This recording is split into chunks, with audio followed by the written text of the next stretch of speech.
Magandang umaga pong muli sa inyong lahat.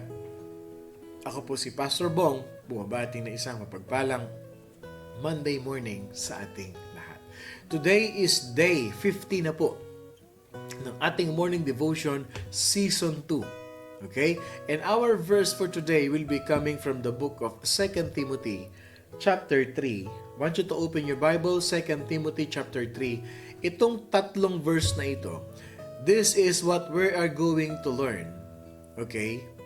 14 to 17. 4 verse pala ito. Itong 4 na verse na ito lang ang pag-uusapan natin the whole week. Okay? Kaya i-highlight nyo na, mga kapatid. I-highlight nyo na ito sa inyong Bible at ihimayin natin to isa-isa. 2 Timothy 3:14 to 17. But as for you, continue in what you have learned and have become convinced of, because you know those from whom you learned it, and how from infancy you have known the Holy Scriptures, which are able to make you wise for salvation through faith in Christ Jesus. All Scripture is God-breathed and is useful for teaching, rebuking, correcting, and training in righteousness, so that the servant of God may be thoroughly equipped for every good work. 2 Timothy chapter 3:14 to 17. Sister Eileen, paki-post mo nga yan ng Tagalog at nang mabasa natin mamaya ng Tagalog version. Sa verse na binasa natin, mga kapatid, because we have been discussing every Sunday the inerrancy or the accuracy, the importance of the Bible as our true bread, the Bible as our living water. And yesterday, pinag-aralan po natin that the Bible is the breath of God. Hiningahan po ng Panginoon Diyos yan.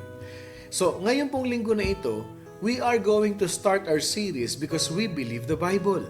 Uumpisahan natin itong ating pag-uusap na ito dahil naniniwala tayo sa Biblia. We believe in the God of the Bible. Sino ba yung Diyos na tinutukoy sa Biblia? Naniniwala tayo sa ating Panginoon Diyos, the Christ of the Bible.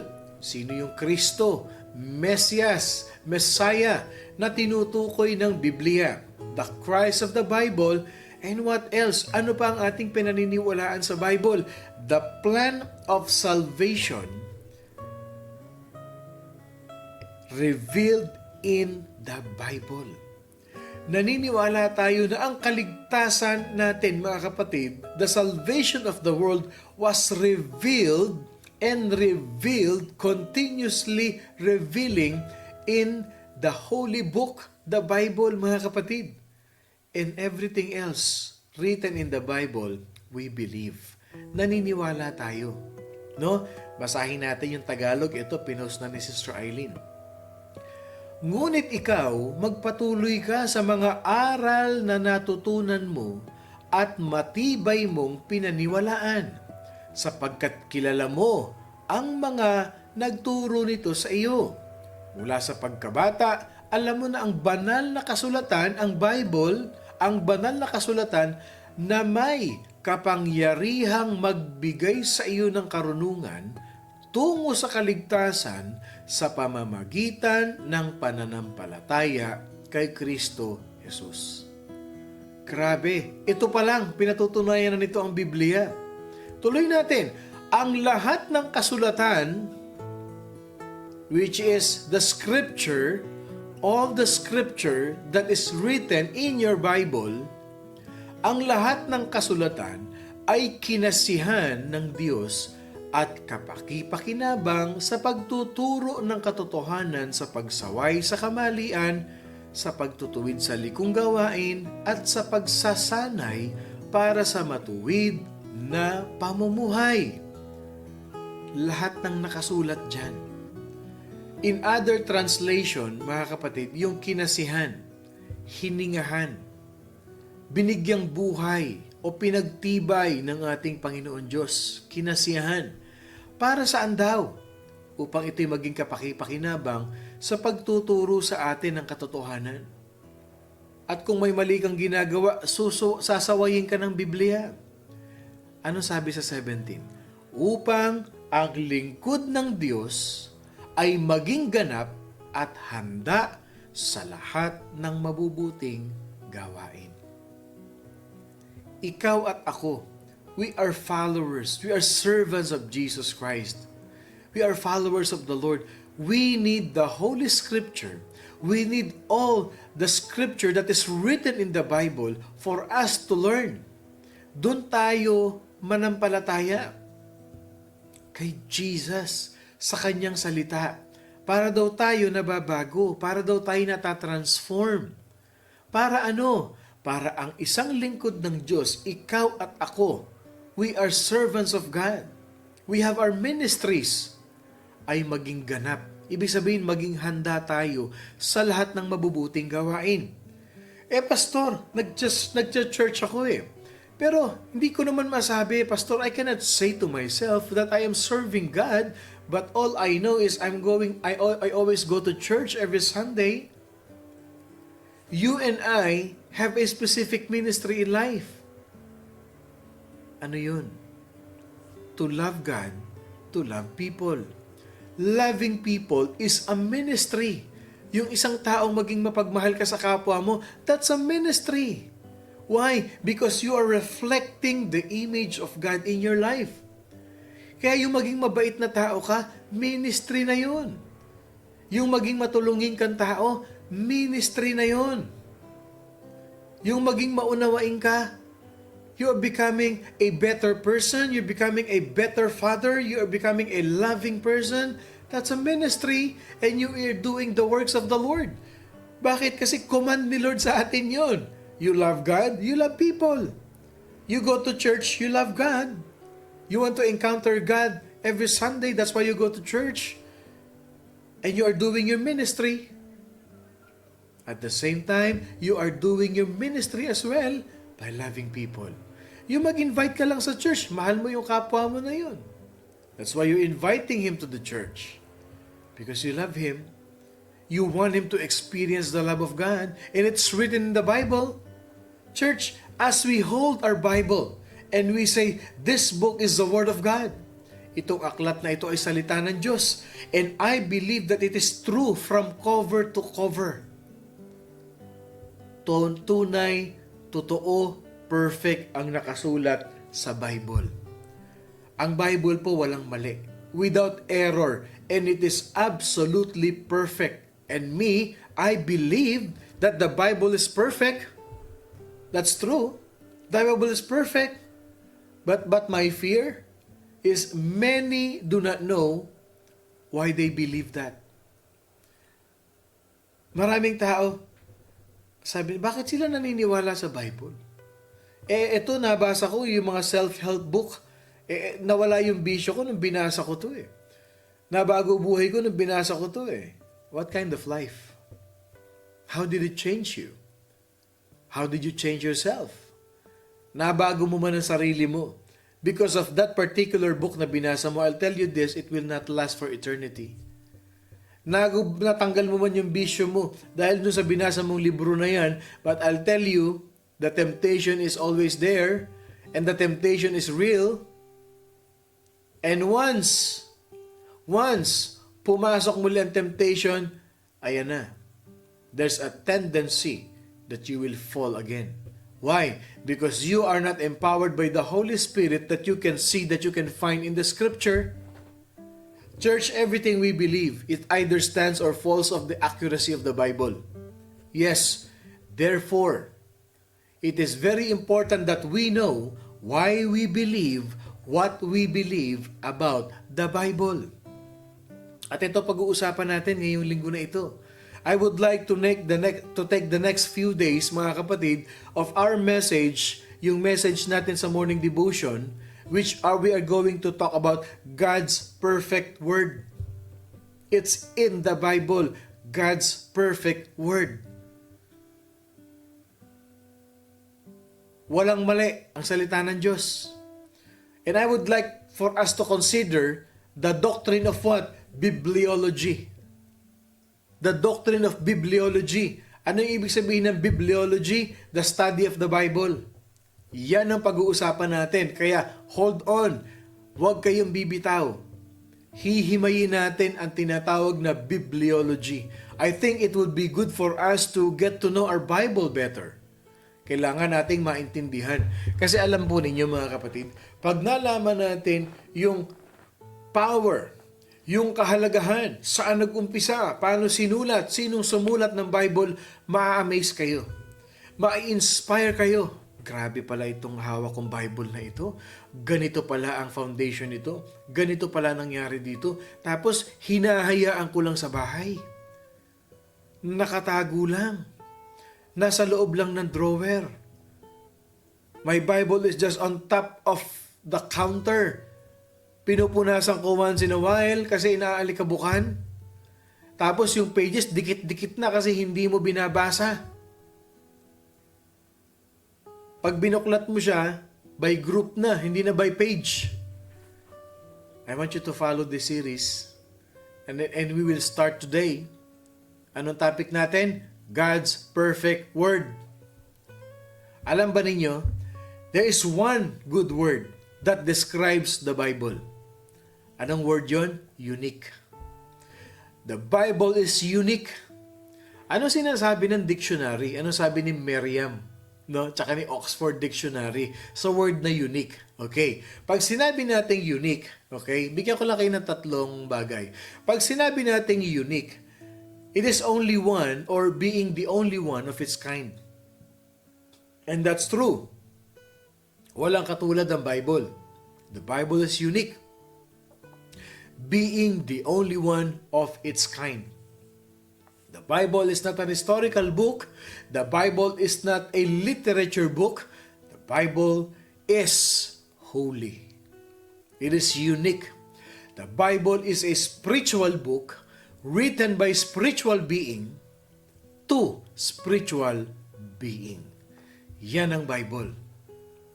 And those people who wrote the Bible were moved by the Holy Spirit, were inspired by the Holy Spirit. They were inspired by the breath of God. And when they were inspired by the breath of God, when they were writing the Bible, they are expiring the word of God. They are breathing in the word with the word of God.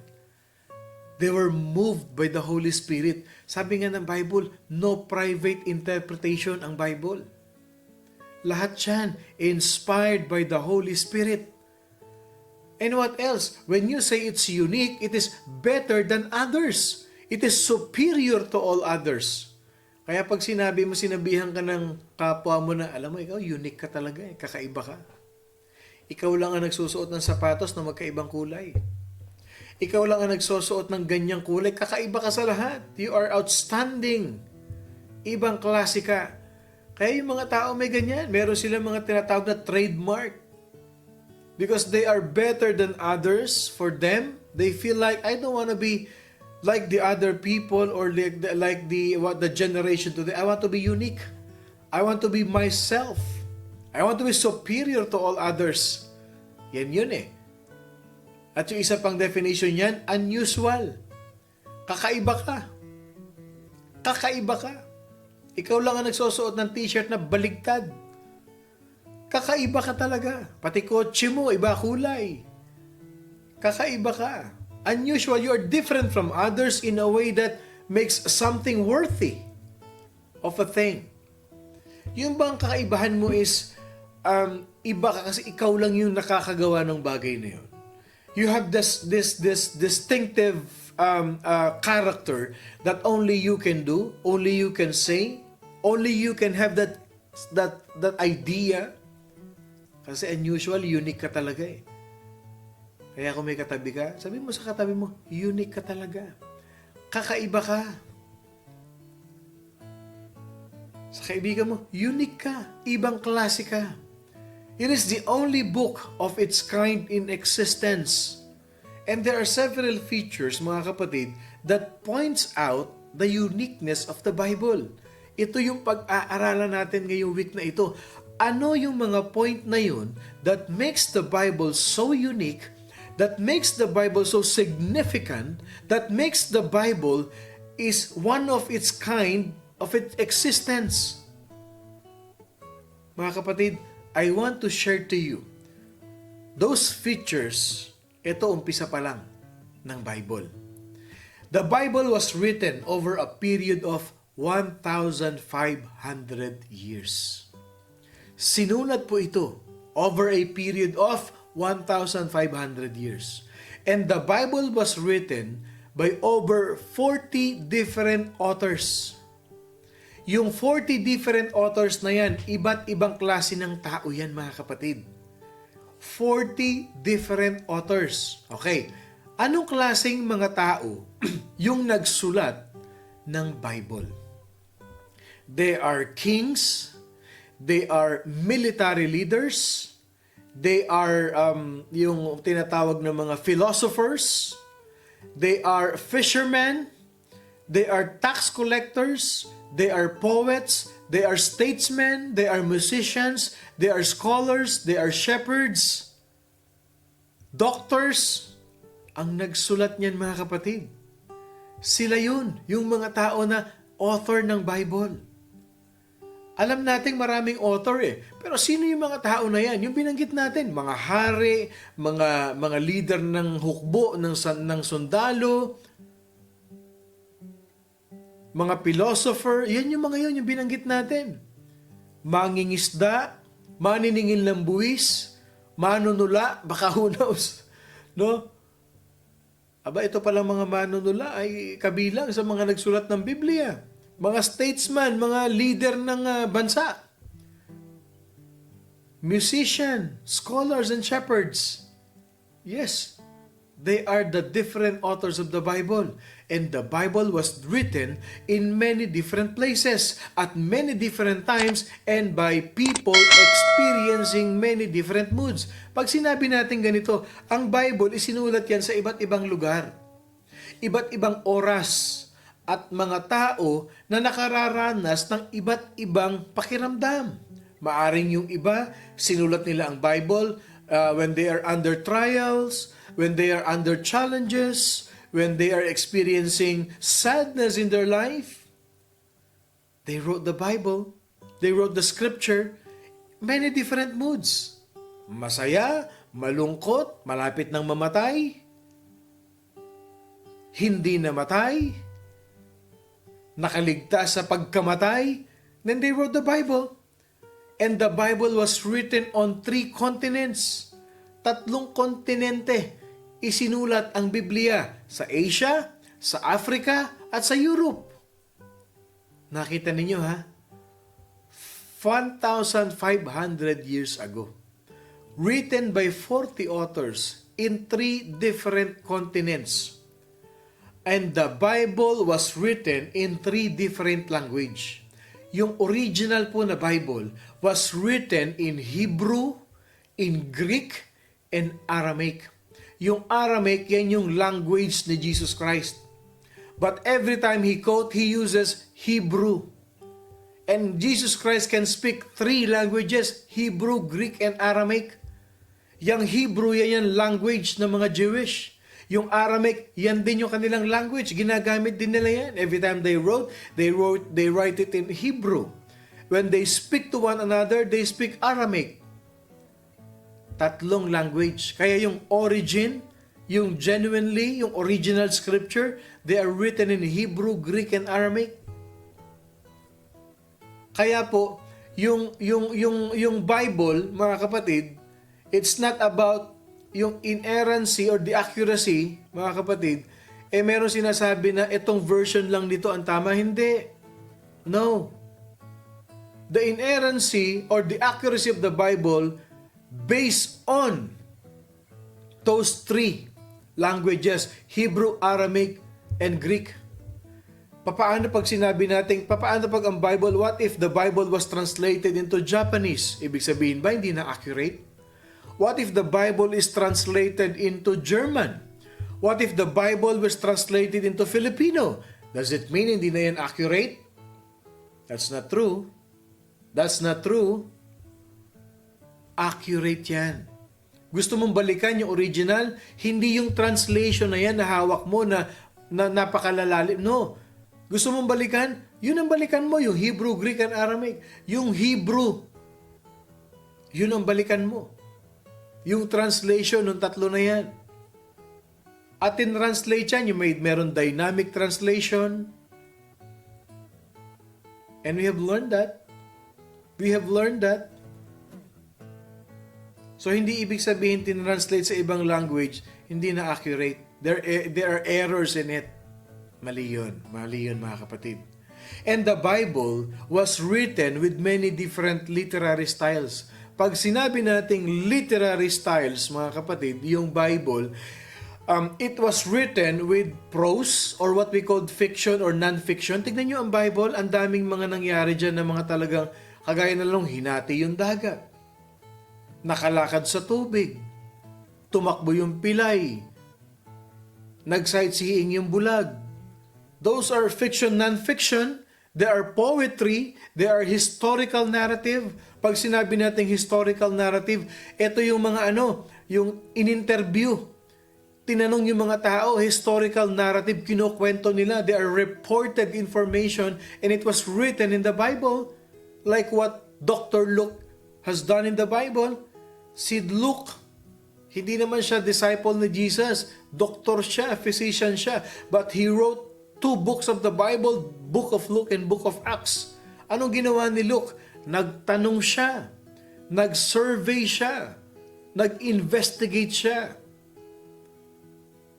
Doktor siya keen siya magtrabaho. Hinimay niya talaga yun. O nandito ka ba? Nung nagpakain si Jesus Christ ng 5,000, ay opo, 17 years old ako noon, natatandaan ko. Anong ginawa ni Jesus? Nandun ako sa tabi ni Jesus, anong ginawa niya? Ito po, tinaas niya. Yung 5 tinapay, 2 isda, sinusulat niya yun, nasaan ka? Nasa likod ka ba ni Jesus? Nasa tabi ka ba? Sinong katabi mo noon? Sinong disciple? Natatandaan ko po, si Matthew, ang katabi ko noon. Si Peter, ang nasa kanan ko. Dinidetailed yun. Ang tawag doon, historical narrative. And there are romance in the Bible, there are law in the Bible, there are biography, there are parables, there are allegory, yung mga tinatawag na parables, and there are prophecies written in the Bible. Kaya kung bibili ka ng mga libro na about law, sa Bible nandun na. At yung law natin ngayon, galing sa Bible yan. Lahat yan. Bible is supreme, spiritual, highly spiritual book. Lahat nandyan na. Nandyan na lahat. And the Bible can address hundreds of difficult issues without a single contradiction. I'll tell you that. Kahit anong issue ng buhay, basahin mo sa Bible, nandyan dyan. Hundreds of difficult issues without a single contradiction. Hindi magtatalo-talo yan. Iisa ang layunin. Iisa ang pinag-uusapan. There's a kingdom and there's a king of that kingdom. Pag sinabi natin the Bible is a book of great diversity, ang ibig sabihin ng great diversity, iba-ibang uri ng tao, iba't ibang lahi, ethnicity, different race. Yet, in spite of this, it unfolds. Kahit pa sabihin mong iba't ibang lahi, may Ethiopian, may Gentiles, may Jewish, may taga Mesopotamia, mayroong taga Canaan, mayroong taga Iran, may taga Iraq in modern day, iba-ibang lahi yan mga kapatid. But the thing is, it only unfolds of a continuous story without ever contradicting itself. Hindi niya kinokontra yung sarili niya na pinag-uusapan sa Bible. The Bible has its main character. Sino lang ang bida dyan? God Himself. God Himself made known through the person of His Son, the Lord Jesus Christ. Yes, the Bible is so unique. Isa lang ang bida sa Bible, si Lord lang. Isa lang ang bida sa Bible. Ipinakita lang ni Lord na through His Son, nagkatawang tao siya. Para ano? Salvation of the world. Pero yung uniqueness ng Bible, hindi aksidente yan. It was purposeful.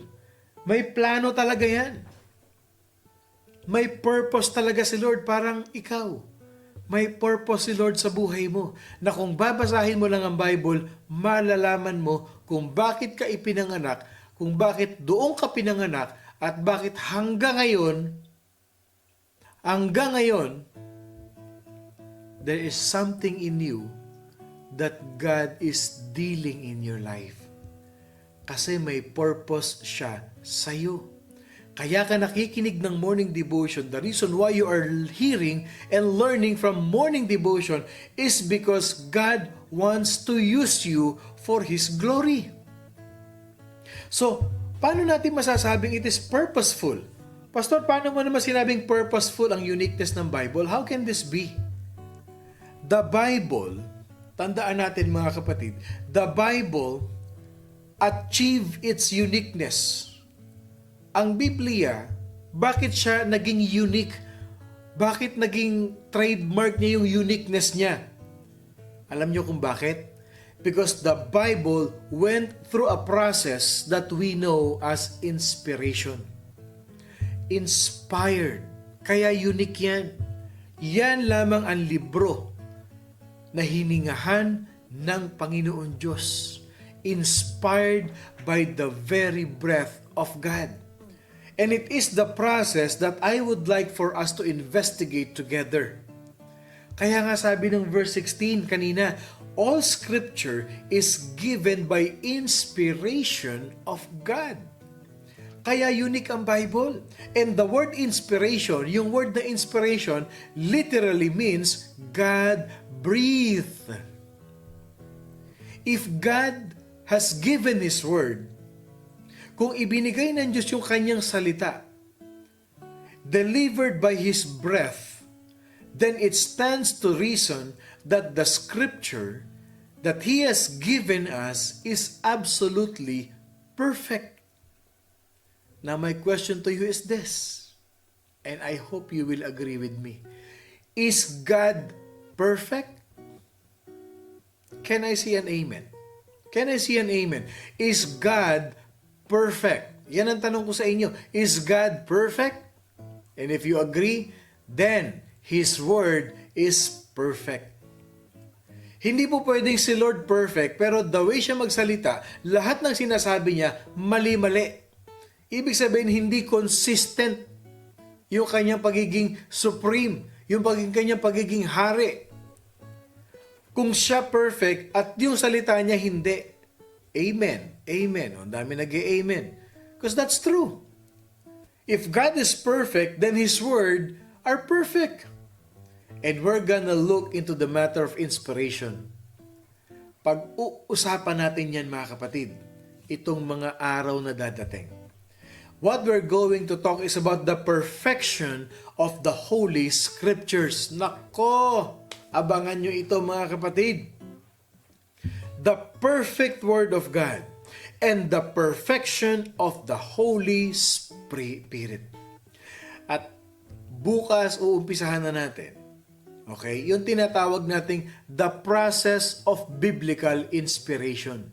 Kaya sabi ko sa inyo, ang Morning Devotion Season 2, okay? Much deeper, mas mai-inspire kayo. Kaya yung mga nagte-take note dyan, congratulations. Kasi itong mga pinag-aaralan natin dito, alam nyo ba, na itong mga pinag-aaralan natin dito, this is part of a Bible school. Kaya kung nakikinig ka ng morning devotion, para ka na rin nag-aaral sa Bible school. At yan ang gusto ko sa inyo, lumalim, lumago, at mas lalong tumaba ang puso ninyo sa Word of God. So yung process of biblical inspiration, ang mga bagay na ito dapat nating malaman. These things that we need to learn. What process did God use to get His Word into the hands and hearts of men? Yan ang mapag-aaralan natin. Ano yung ginawa ng Panginoon Diyos na process para yung kanyang salita ay mapunta doon sa kamay para maisulat at sa puso ng mga nagsulat. And there are three terms that must be addressed that as we deal with this matter of inspiration, yan ang matututunan niyo mga kapatid. Ano yung process na ginawa ni Lord? Sabi mo kasi, Pastor, God breathed by God. God breathed the Word of God. Ibig sabihin ba nito, Pastor, paghinga ni Lord, may mga nakasulat na? Obviously not. Kaya nga may mga authors Ano ang ginawa ni Lord doon sa mga author na yon para maisulat nila yung salita ng Diyos? At paano ang ginawa ni Lord para yung salita niya ay mapunta doon sa puso ng mga nagsulat? Tandaan natin, if you are doing something, you always do it by heart.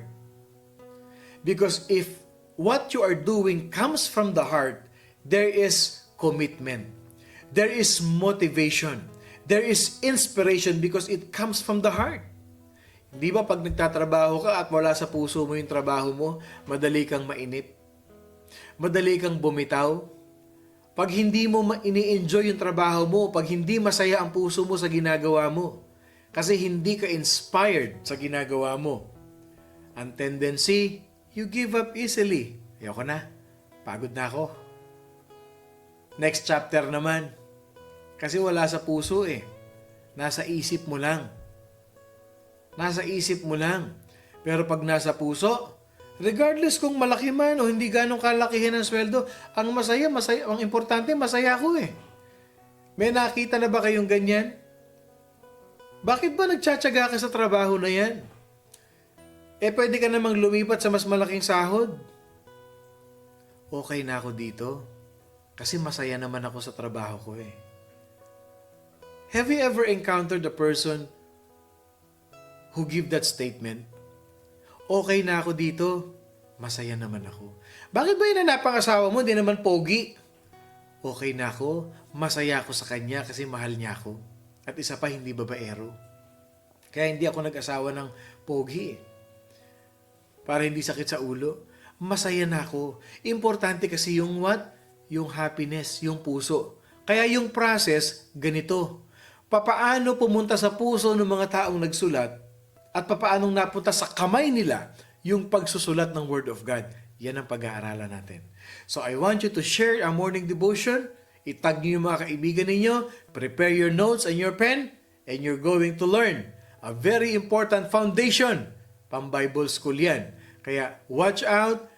Subaybayan nyo itong ating morning devotion and you will learn a lot. Okay? So tayo po'y manalangin. Mapagpalang Ama, maraming salamat Panginoon Diyos na sa pasimula pa lang as we start our day right, Lord God, we are so excited to learn that powerful lesson that will really deepen our knowledge and our learning about the Scripture, about that spiritual book that is written by a spiritual being to spiritual being. And as we learn, Panginoon, we will grow more. And we will see and we will feel the importance of the Bible. We will learn the importance of the Scripture that is in the Bible. Salamat ng marami. Ingatan mo ang bawat isa, Panginoon Diyos. May we enjoy the rest of the day because we know the reason why you want us to learn this very important lesson is you want us to grow deeper and deeper in the knowledge of your Spirit and in truth. The Holy Spirit that dwells in us, that gives us the appetite to read the Word and worshiping you in truth through your Word, through your Scripture. Ingatan mo ang bawat isa, pagpalain mo kami, let your traveling mercy be upon us, and we receive the blessing of our hands. As we pray all of these things, in the name of the Father, the Son, and of the Holy Spirit, we claim victory for our Encounter God Retreat. In Jesus' name we pray. Amen and amen and amen. I want you all to be excited mga kapatid for these coming days as we learn more about the Bible. Ako pong muli si Pastor Bong, bumabati na isang mapagpalang Monday morning sa ating lahat. Lagi niyong tatandaan, wag kakalimutang magbasa ng Bible at wag kakalimutan. We are blessed by God. You will see this morning devotion later in our YouTube channel. Yan po. Ingat po kayo lahat. I love you all with the love of the Lord.